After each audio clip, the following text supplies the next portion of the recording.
Queridísimos amigos, colegas de medicina, oftalmólogos, optómetras, personas interesadas en la fisiología ocular. Este es el segundo video de una serie de 3 en los que yo quiero presentar mi teoría del papel que juega la córnea en la regulación circadiana de la presión intraocular a manera de un feedback en el equilibrio entre la secreción y la excreción, influyendo determinantemente en el transporte activo de vesículas pinocíticas cargadas de humor acuoso para llegar al canal de Schlemm. A los que ya vieron la primera parte, que es la teoría de la córnea como una estructura geodésica, pues se les va a facilitar mucho más la comprensión, porque para poder llegar a donde quiero llegar, se necesitan ciertas bases, que es el conocimiento profundo de la ultraestructura microscópica de la lámina de Descemet. Si les interesa y quieren que se les estalle la cabeza, se les estalle mejor el ojo, acompáñenme un ratico, porque lo que les voy a contar aún es corneopoesía, no lo he podido demostrar, pero es posible que abra caminos para que al fin encontremos respuestas o al menos nos hagamos las preguntas correctas en ciertos enigmas como ¿por qué se eleva la presión intraocular en el glaucoma crónico de ángulo abierto? ¿Cuál sería el mecanismo de una autorregulación en todo lo relacionado con la dinámica de fluidos del humor acuoso? Es que todos los sistemas que mantienen fluídica en el cuerpo tienen feedback, y hasta el momento yo no he visto en ninguna parte que nos hablen del mecanismo de feedback de la regulación de la rata de producción y salida del humor acuoso para mantener la presión intraocular dentro de determinados rangos que consideramos fisiológicamente normales. Si les suena, acompáñenme un momentico, no se van a arrepentir. Vengan a ver.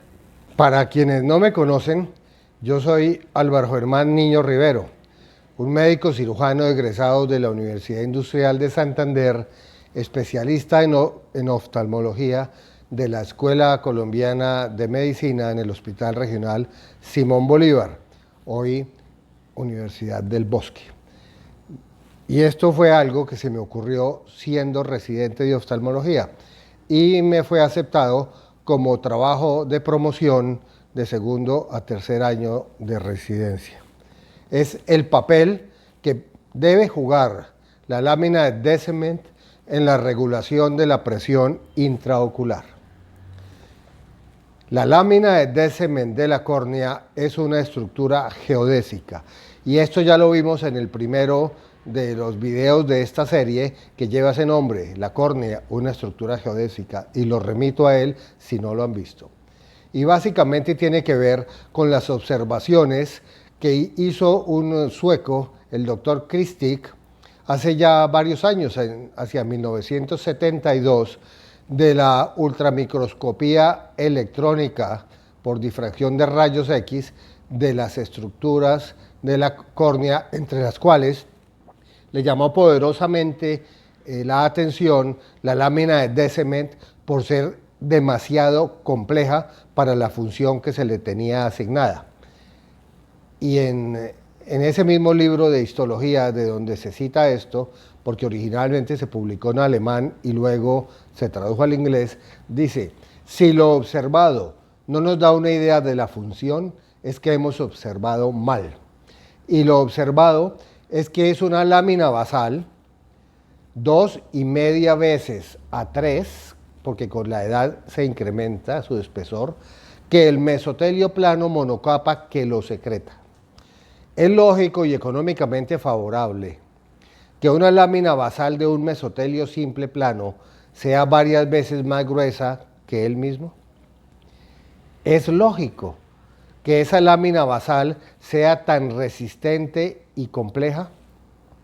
Y es lógico que su disposición en múltiples capas de un enmayado bidimensional de fibras de tropocolágeno de 100 Armstrongs de ancho, con nodos de refuerzo en los vértices cada 270 nanómetros y con una frecuencia geodésica cercana a 20.000, que además tiene un material amorfo, glicólico ionizado entre ellas, sea solamente una lámina basal de sostén? No suena lógico. La naturaleza es económica y no habría gastado tantísimos siglos, miles de años de evolución para hacer algo que no sirva para nada. La D-Cement es una estructura geodésica y la geodesia se basa en los principios de la geometría esférica, que es aquella geometría sobre superficies curvas, en donde las rectas, que son las distancias más cortas entre dos puntos, se denominan geodésicas, y donde la sumatoria de los ángulos internos de un triángulo proyectado sobre esa superficie da más de 180 grados. Cuando a un triángulo esférico se lo subdivide en dos o más partes iguales hasta casi el infinito, se denomina la frecuencia geodésica, y esto fue muy bien explicado en el anterior video. Para estudiar estructuralmente a la lámina de D-Cement de la córnea, debemos tener presente que cumple con todos los requisitos para ser considerada una cúpula geodésica. Ella, la D-Cement, es secretada por el endotelio corneal, productor de proteínas, demostrado por los organelos vistos a la microscopía, durante toda la vida, y su espesor aumenta continuamente. La D-Cement como tal termina en la circunferencia de la periferia o línea de Schwalbe, donde empieza el tejido esponjoso de la red trabecular del sistema de drenaje del humor acuoso. A partir de ahí, la D-Cement se prolonga, envolviendo todas las laminillas de colágeno de la red trabecular y a la pared del canal de Schlemm. Allí ya no se aprecian núcleos de las células endoteliales, sino solamente las prolongaciones digitiformes de su membrana y citoplasma envolventes. Los núcleos se quedan en la circunferencia o línea de Schwalbe. A partir de la periférica línea de Schwalbe, la lámina de D-Cement se prolonga muy finamente, siendo casi indetectable, pero continúa envolviendo todas las laminillas de colágeno de la red trabecular y a la pared del canal de Schlemm como si se tratase de un guante o de un pulpo. Y esto es así porque quien la recubre son las prolongaciones de la membrana y del citoplasma, precisamente de las células endoteliales que la secretan como su lámina basal. ¿Será que la lámina de D-Cement cumple con alguna otra función, además de ser la lámina basal de un mesotelio 2,5 veces más delgado que ella? Los núcleos celulares del endotelio corneal periférico, donde ya las células no son hexagonales como en el resto del endotelio, permanecen adosados perimetralmente a la cara interna de la línea de Schwalbe. Allá pierden la hexagonalidad propia de las mismas, porque son células geométricas que se convierten en digitiformes. Y estas células monocapa lanzan prolongaciones de membrana y citoplasma en forma de dedos de guante, envolviendo a la red trabecular y recubriendo a la pared del canal de Schlemm. Observando esto, ¿será que al fin los glaucomatolocos como yo sabremos por qué se eleva la presión intraocular en la hipertensión ocular? Es algo que nadie ha podido responder. ¿Será que al fin otros locos como yo sabremos cuál es el feedback del mantenimiento de la presión intraocular? ¿Será la lámina de D-Cement el eslabón perdido en la regulación fisiológica de la presión intraocular? ¿O puede ser solo una coincidencia? ¿Será que sí? Pero yo sí lo creo y llevo años creyéndolo, porque al observarla y estudiarla es tan gruesa y compleja, estructuralmente muy resistente a la elongación, por su estructura de enmayado hexagonal bidimensional de múltiples capas de tropocolágeno atípico muy resistente con refuerzos en sus vértices. que por su frecuencia geodésica tan alta, en la práctica parecieran estar en el mismo plano geométrico, aumentando su estabilidad dimensional, y envueltas en un material gelatinoso de glucosamino-glucanos ionizados entre ellas, para que simplemente sea una simple y gruesa lámina basal de un mesotelio secretor en la cámara anterior del ojo, al que mal llamamos endotelio. La lámina de Descemet tiene que ser el eslabón perdido de la regulación fisiológica de la presión intraocular, porque además recubre las paredes del canal de Schlemm por las prolongaciones digitiformes de las células endoteliales, cuyos núcleos, ya vimos, y cuerpos permanecen sobre la línea de Schwalbe. La lámina de Descemet puede ser el eslabón perdido en el feedback de la presión intraocular. La membrana celular y el citoplasma de su endotelio, con su retículo endoplásmico bien desarrollado y muchas mitocondrias, recubre la pared del canal de Schlemm, una de las barreras no permeables para la salida del humor acuoso desde la cámara anterior. Esta barrera es una de las 5 para que una gota de acuoso pase desde la cámara anterior hasta la luz del canal de Schlemm. Solo puede ser atravesada por el sistema de transporte activo del humor acuoso en vesículas pinocíticas con consumo energético y rata de secreción con velocidad variable. Allá no hay difusión simple, todo es transporte activo.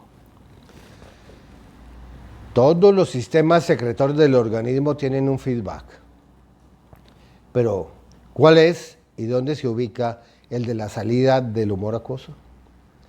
De acuerdo a lo observado, la gruesa lámina de Descemet podría comunicar a la línea de Schwalbe las sutiles diferencias de presión en la cámara anterior en respuesta a las variaciones en la secreción de humor acuoso siguiendo los ritmos circadianos y otros estímulos, ya que esa presión intraocular se aplica perpendicularmente a cada punto de las redes geodésicas y ellas lo transmitirían a la base descrita, que es Schwalbe, en forma de tensión, fuerza esta que ya no es perpendicular sino paralela a sus fibras, en donde al insertarse en el contorno de su circunferencia, la Schwalbe, y ser traccionadas, podrían provocar 2 fenómenos. Primero, por la fuerza de tracción, un estiramiento de las trabéculas, compensando el aplastamiento de las mismas y de las laminillas contra la pared interna del canal de Schlemm debido a la presión perpendicular aplicada también sobre ellas. O 2, y suena mejor, el inicio de una reacción en cadena de estímulos sobre las células endoteliales adyacentes a la línea de Schwalbe, para que por medio de un incremento del ATP o por cualquier otro mensajero intracelular se induzca a la membrana celular a formar las vesículas pinocíticas que engloben proporciones de humor acuoso a mayor velocidad, con el fin de retirar el exceso del contenido del humor acuoso dentro de la cámara anterior y así volver a su volumen y presión normales, regulando fisiológicamente la presión intraocular. En esta gráfica vemos cómo cambios en la presión intraocular se aplican perpendicularmente en la pared donde está la lámina de Descemet, compuesta a su vez de múltiples láminas independientes y sin uniones entre ellas, pero con un gel de glucosamino-glicanos ionizado entre las mismas, para convertir esa fuerza perpendicular a la pared en una fuerza paralela que se transmite por las laminillas en todas direcciones hasta su punto de inserción, que es la línea circunferencial de Schwalbe. Y proporcionalmente a la magnitud del cambio de presión será la magnitud del cambio en la tensión, y eso generará un estrés mecánico en la circunferencia que muy probablemente por sí mismo o por activación mediada por iones del gel de glucosaminoglicanos desplazados estimule a las células endoteliales a incrementar con consumo de energía la velocidad de formación de las vesículas pinocíticas, donde se atrapa y engloba el humor acuoso para ser llevado fuera del ojo vía canal de Schlemm. Este es el cuello de botella de la salida del humor acuoso, que no ha sido aprovechado por la investigación ni la industria farmacéutica, que se ha centrado en la producción del mismo, especialmente, salvo por los análogos de prostaglandinas. Pero es que el problema, y está demostrado en la hipertensión intraocular y en el glaucoma crónico de ángulo abierto, no está en un aumento de la producción de humor acuoso, sino el problema está en la rata de velocidad de salida del mismo del ojo.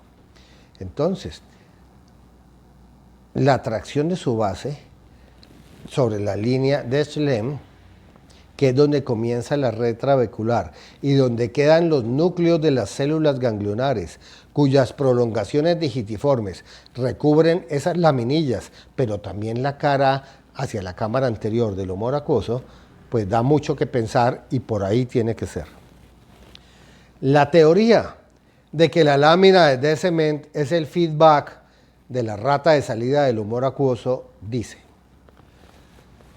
la lámina de Descement es una estructura geodésica de colágeno atípico de alta resistencia, compuesta de varias capas bidimensionales de un reticulado hexagonal de tropocolágeno fino y resistente con frecuencia geodésica cercana a 20.000, reforzados en sus uniones por nódulos del mismo material separados 270 nanómetros entre sí, flotando en medio de un material viscoso, amorfo, ionizado, que le otorga gran resistencia y estabilidad dimensional. La base de la estructura de cúpula geodésica se funde en la circunferencia de la línea de Schwalbe, que le sirve de sostén periférico, recibiendo y soportando ésta los vectores de fuerza resultantes del esfuerzo tensional paralelo a las múltiples capas de la cúpula debidos a la presión intraocular, perpendicular a cada punto y aplicada sobre todos y cada uno de los puntos de la superficie. Al incrementarse circadianamente o por alguna otra causa la presión intraocular, la tensión en las redes de enmayado bidimensional aumenta y se transmite homogénea y proporcionalmente a su magnitud a la base de la cúpula geodésica, que es la línea de Schwalbe, induciendo el incremento del transporte activo pinocítico del humor acuoso con consumo energético por parte de sus células endoteliales modificadas, adyacentes, de las cuales es su lámina basal, y con otras que la recubren, con sus prolongaciones digitiformes a la pared externa del canal de Schlemm, acelerando el mecanismo mecánico y bioquímico del transporte activo, incrementando el flujo de salida de humor acuoso de la cámara anterior a manera de un feedback. Esa fue mi idea y fue mi trabajo de residencia. En la práctica, estas teorizaciones habrán de servir para estudiar más a la lámina de Descement, que podría ser el eslabón perdido en el mecanismo, aún desconocido, de la autorregulación de la presión intraocular, base de la fisiopatología, aún desconocida, de la elevación de la presión intraocular en la mayoría de los glaucomas crónicos de ángulo abierto. Esto podría visualizarse como algo parecido a lo que ocurre con las láminas de una persiana horizontal cuando con un dedo se le empieza a hacer presión desde abajo hacia arriba. Inicialmente se deforma la de más abajo y su centro llega a tocar a la siguiente y así sucesivamente, pero como la longitud de esa persiana o malla por su diseño resistente no se altera, sus extremos van siendo traccionados hacia el centro. Si estuvieran conectados uno a uno a un sensor, irían formando una señal cada vez más fuerte a medida que las laminillas van siendo comprimidas proporcionalmente a la magnitud de la presión aplicada. Eso creo que es lo que percibe la pared interna del canal de Schlemm en el ángulo camerular cuando los incrementos de la presión del humor acuoso comprimen de adentro hacia afuera las redes y el material viscoso de la Descement contra el rígido estroma corneal. En este punto, donde ocurriría algo que podría ser similar, guardadas las proporciones, a lo observado con las hojitas de la planta adormidera, la cual, cuando se toca con diferente fuerza, responde de distinta manera. Si apenas la roza el viento, no pasa nada, pero si se toca con un dedo, de acuerdo con la magnitud del toque, sus hojas progresivamente se van cerrando, cada vez en número mayor, en un fenómeno de excitación local reversible. La D-cement aumenta de espesor durante toda la vida por incremento del gel polarizado de proteoglucanos. Es probable que aquí radique su disfunción y que se afecte así el mecanismo de feedback natural de la rata de excreción del humor acuoso en respuesta a los cambios en su producción en las dos bombas ciliares. De hecho, se aprecian nódulos periféricos en la D-cement de los ancianos, donde la incidencia de hipertensión ocular es mayor. ¿Por qué me ratifico en que la D-cement es la principal sospechosa del feedback? Elemental, mi querido Watson Lyle, mi amigo, mi compañero, porque tiene el motivo. Es muy compleja para ser inútil. Tiene el cómo. Es un sistema perfecto de detección sutil de variaciones de presión. Tiene la oportunidad. Está donde tiene que estar y donde se recibe la presión que se convierte en tensión, que llega a su base, de donde sale el revestimiento del sistema de drenaje y sus células son las encargadas del bombeo. ¿Tiene con qué? Esas células están repletas de vesículas de humor acuoso y de mitocondrias, energía al por mayor. Y no tiene competencia, porque por ahí cerca no hay otro, ni otra estructura tan estratégicamente ubicada y preparada que pueda hacer esta función. Elemental, mi querido Watson Lyle. La dificultad con esta teoría ha sido probarla, pero gracias a los avances de la viscocanalostomía, he intuido que pudiera ser con la D-cement la prueba indirecta que estamos buscando. Lo que debemos recordar está en estas gráficas. Podemos observar la anatomía microscópica del canal de Schlemm, de la red trabecular, del sistema de laminillas, de los vasos sanguíneos venosos colectores, del revestimiento de la pared del canal de Schlemm y unas fotos preciosísimas de altísima definición de cómo es el interior del canal de Schlemm, donde se demuestra que en la pared que da hacia la cámara anterior del ojo, repleta de humor acuoso, no hay poros, pero sí los hay en la pared que da hacia la esclerótica. Entonces, en la parte que no hay poros, necesariamente el humor acuoso tiene que ser transportado por un sistema que consuma energía que se denomina transporte activo, mediado por vesículas pinocíticas conformadas por las membranas celulares de las células de revestimiento, que como vemos son prolongaciones de citoplasma y de membrana de células endoteliales modificadas que pierden su hexagonalidad, cuyos núcleos se mantienen sobre la línea de Schwalbe, donde termina la D-cement propiamente dicha.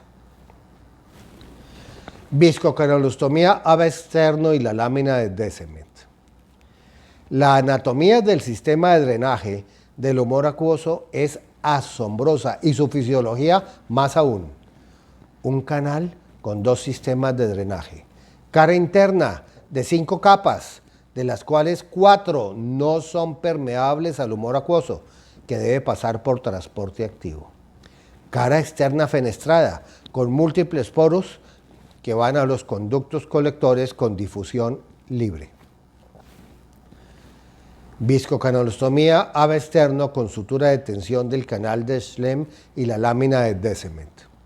Al pasar la sonda, se van liberando las obstrucciones y estenosis del canal de espesor variable en los 4 cuadrantes. Al inyectar viscoelástico, se dilata su envoltura membranosa a expensas de la pared interna hacia la cámara anterior, pues la pared externa está tan adosada al estroma limbar fibroso que no modifica su curva para nada. Efecto de la viscocanalostomía ave externo con sutura de tensión del canal de Schlemm en la lámina de D-cement insertada en la línea de Schwalbe. Aquí vemos los esquemas de cómo se hace esta ingeniosa técnica y cómo la sutura en jareta pues permite prácticamente cerrarlo hacia la cámara anterior. Jareta, de acuerdo a la definición de la Real Academia de la Lengua, dice que es un dobladillo que se hace en una prenda de vestir para introducir una cinta, un cordón y poder fruncir la prenda al cuerpo. Y eso es lo que se hace. Mecánicamente, lo que hace la sutura de tensión del canal de Schlemm al ajustarse es una jareta pasada por ese canal y su efecto es casi de diafragma, entrecerrando la cara interna, que está recubierta por la lámina basal y el endotelio corneal, traccionando la lámina de Descemet insertada en la línea de Schwalbe. Aquí vemos la línea de Schwalbe, perfecta, y cómo de la línea de Schwalbe salen todo el sistema fenestrado de drenaje. Las suturas en jareta tienen muchos usos médicos y empezaron los cardiólogos con esto, pero en este caso, con solo tensionar a la línea de Schwalbe, donde se inserta la Descemet, sin abrir para nada algo en la cámara anterior que permita difusión libre de humor acuoso hacia el canal de Schlemm, reducimos en promedio 6 milímetros de mercurio de presión intraocular y de manera sostenida. Más prueba, imposible. En la práctica médica, estas teorizaciones habrán de servirnos para contemplar a la córnea como una estructura esférica resistente, viscoelástica, no lineal, compleja, heterogénea, anisotrópica, todo lo contrario de lo que dicen los libros, que además sería el eslabón perdido en el mecanismo, aún desconocido, de la autorregulación de la presión intraocular, base de la mayoría de los glaucomas primarios crónicos de ángulo abierto. Extrapolando lo expuesto a la lámina de Descemet, siento que se le puede considerar una estructura geodésica natural resistente y compleja que otorga la estabilidad dimensional a la córnea, mientras que el grueso revestimiento externo, conformado por el estroma, la lámina de Bowman y esa nueva capa que ahora quieren denominar, también colaboran, pero al parecer esas otras otorgan rigidez estructural bioelástica, pero no estabilidad dimensional, ni sirven para nada más que para eso y para la transparencia. Pues la idea era vernos en Cancún 2020 para presentar esto, gracias a la mediación del doctor Eduardo Arenas Archila, pero la pandemia no lo permitió, pero los canales como YouTube no tienen límites ni por coronavirus. Bueno, ya les he dicho lo que pienso, aunque yo no soy un tipo terco y que está abierto a la posibilidad de que las cosas no sean así, porque yo me orienté mucho por esa máxima que dice que si lo observado no nos da una idea de la función, es que hemos observado mal. Pero subiendo hacia mi museo, que es el Museo Comunitario Ambiental de Floridablanca, el primer museo de cambio climático de Sudamérica y el tercero del mundo, me encontré este hongo. Después supe que se llama hongo velo de novia. Y pues no sé para qué pueda servir. Resumen, el autor, yo, un médico oftalmólogo colombiano, residente en Floridablanca, Santander, pretende demostrar teóricamente, porque no lo ha podido demostrar, que parte de la estabilidad dimensional de la córnea, como estructura viscoelástica que es, y la regulación, por un mecanismo de alta sensibilidad y especificidad en el control de la velocidad de salida del humor acuoso desde la cámara anterior hacia el interior del canal de Schlemm, son mantenidas por una malla natural conformada por varias capas superpuestas de un tejido hexagonal de colágeno atípico, reforzado en sus extremos, conformando una cúpula esférica que se aplana hacia su periferia y que se conoce como la lámina limitante posterior o de Descemet, que es también la lámina basal del endotelio corneal, cuya comprensión será de gran interés para la bioingeniería de la córnea y de la función del ángulo camerular del ojo humano. Me despido, compañeros. Ojalá no les haya estallado el ojo. Me despido deseando que este ensayo de corneopoesía de un glaucomatólogo, porque no es mi subespecialidad, sirva para resaltar la importancia de la lámina de Descement y para que alguien más juicioso y acucioso que yo lo estudie mejor y demuestre que a lo mejor solo se trata de un rezago evolutivo como la carúncula y que nada de lo que aquí he expuesto puede ser cierto, aunque sí seguramente muy divertido. Agradecimiento total a mi padre, es mi maestro, pero en verdad ha sido un verdadero padre para mí toda la vida, el doctor Eduardo Arenas Archila. Desde mi inicio de residencia y en el Fellow me ha apoyado con esta idea de tan lenta penetración. Y a estas alturas de la conferencia, yo como que mejor ya me voy. Muchísimas gracias, compañeros, que Dios los bendiga.